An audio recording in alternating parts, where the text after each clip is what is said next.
নমস্কার, আপনারা নিশ্চয় সুস্থ আছেন, ভালো আছেন। ১০ নম্বর ও প্যানেলের ভবিষ্যৎ নিয়ে কি আপডেট হলো তা আপনাদের সঙ্গে শেয়ার করছি।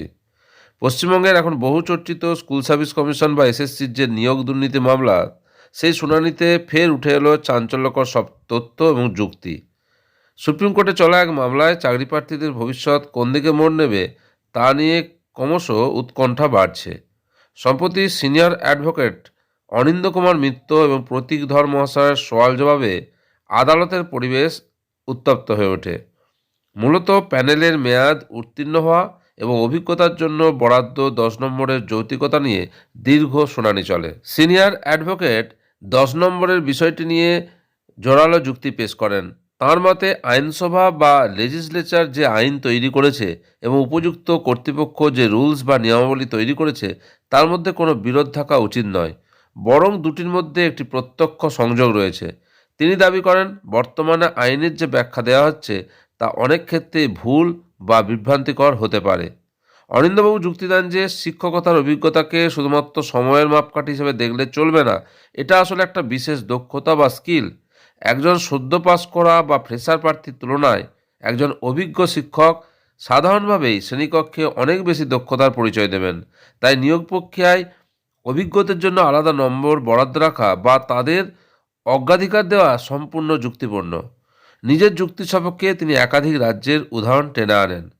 তিনি আদালতকে জানান যে শুধুমাত্র পশ্চিমবঙ্গেই নয়, ছত্তিশগড়, বিহার, চণ্ডীগড়, হরিয়ানা এবং পাঞ্জাবের মতো রাজ্যগুলিতেও অভিজ্ঞতার জন্য আলাদা নম্বর দেওয়ার প্রথা রয়েছে। এমনকি কেন্দ্রীয় সরকারের নবোদয় বিদ্যালয়ের মতো স্বনামধন্য শিক্ষা প্রতিষ্ঠানগুলিতেও এই নিয়ম মানা হয়। এছাড়াও সুপ্রিম কোর্টের অরুণিমা পাল মামলার রায় এবং পূর্ববর্তী নির্দেশগুলিও এই ১০ নম্বর দেওয়ার বিষয়টিকে সমর্থন করে বলে তিনি উল্লেখ করেন। অন্যদিকে সিনিয়র অ্যাডভোকেট প্রতীক ধর মূলত যোগ্য বা আনটেন্টেড প্রার্থীদের হয়ে সওয়াল করেন। তিনি সিবিআইয়ের রিপোর্ট এবং এসএসসি সার্ভারের তথ্যের মধ্যে থাকা অসঙ্গতিগুলি বিচারপতির সামনে তুলে ধরেন। সিবিআইয়ের উদ্ধার করা পঙ্কজ বসালের হার্ড ডিস্কের তথ্য এবং এসএসসি সার্ভারের তথ্যের মধ্যে বিস্তর ফারাক রয়েছে বলে তিনি দাবি করেন। তার বক্তব্য অনুযায়ী পঙ্কজ বসালের কাছে থাকা তথ্য সঠিক হলেও এসএসসির সার্ভারের তথ্যে কারচুপি বা ম্যানিপুলেশন করা হয়েছে। প্রতীকধর মহাশয় বোঝান যে এসএসসির সার্ভারে থাকা তথ্যের মধ্যে যোগ্য এবং অযোগ্য বা দুর্নীতিগ্রস্ত উভয় ধরনের প্রার্থীর তথ্য মিশে গিয়েছে। এর ফলে যারা সততার সঙ্গে পরীক্ষা দিয়েছেন সেই যোগ্য প্রার্থীরাও আজ ভুক্তভোগী।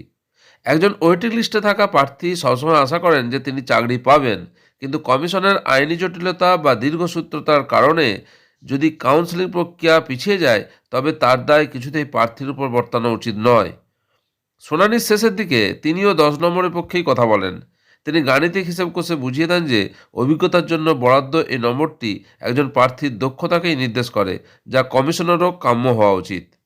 বিচারপতি এই সমস্ত যুক্তি অত্যন্ত মনোযোগ সহকারে শোনেন এবং বিষয়গুলির গভীরতা অনুধাবন করেন।